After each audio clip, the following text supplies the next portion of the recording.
Mummy knows best. Mildred tucked her children into bed. She loved her children very much, and she could have never played favourites on any of the children. Janie and Bill. Janie and Bill found it odd how protective their mother was. They would literally never let her out of her sight. They could never go anywhere to meet friends. They could never go out without her permission. Or with her permission. They weren't even allowed to go to school. They were homeschooled because the mother said that they didn't need to go and have any interaction with children. If anyone on the street stared at them, the mother would shoot them a glare. So, the mum tucks them into the bed, which is a ritual she does every night, making sure that no one is there.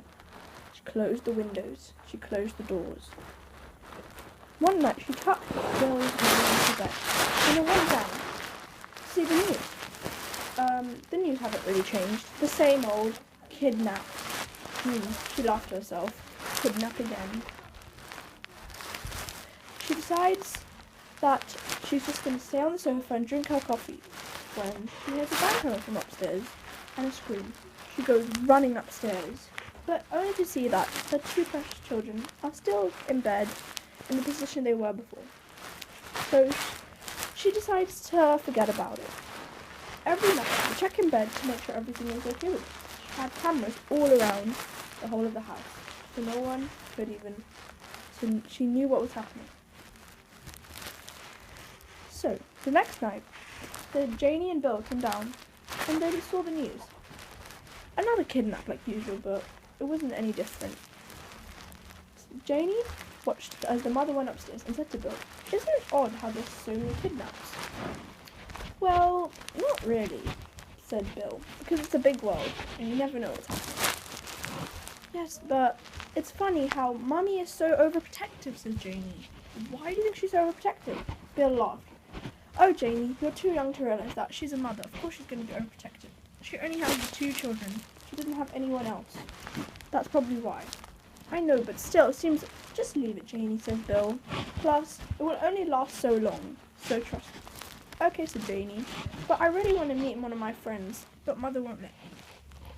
"Just forget it. Who cares?" "Oh, fine," said Janie. Each day, Bill and Jane started to realise that there were so many kidnaps that even Bill started to realise that there were a lot of kidnaps. So, what happened was,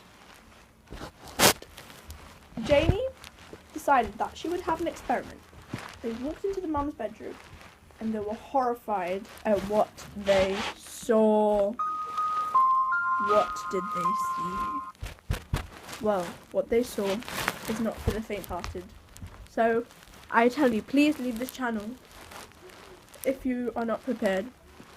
Leave the channel now, I'm warning you. Leave! Okay, you decided to stay. So now, you will have to face what they saw. The mum standing there, blood in her hands, whispering a chant.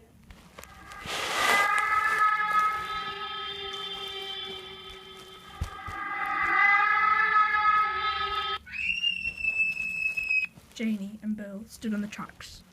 The mother had not yet noticed them. They hid behind the door, mouthing at each other. "What are we gonna do?" said Janie. "We're held captive." Then another scream. "There's nothing we can do," said Bill.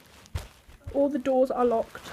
We don't know they're locked. There's even a code and we don't even know it. So we'll just have to stick." "No, we can't," said Jane. "I don't want to die. I don't want to die." "Well," said Bill, "what do you expect us to do?" Then suddenly, everything went quiet, and this is all she could hear. "What the heck?" said Bill. "What is that?"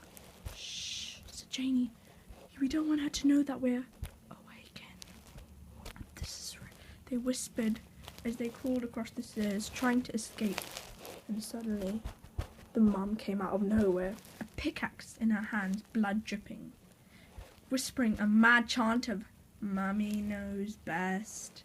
Mummy knows best. Mummy knows best. And an army of children behind her whispering. Mummy. A bang! The door burst open and the police came and strapped the mummy. But the mummy ran and punched the police in the face. And there was no, said Janie. There was no more news from Scary Mummy. Wherever she was still alive and breathing and waiting for her next child victim. But can I just ask you people, whenever you are in the night, remember this.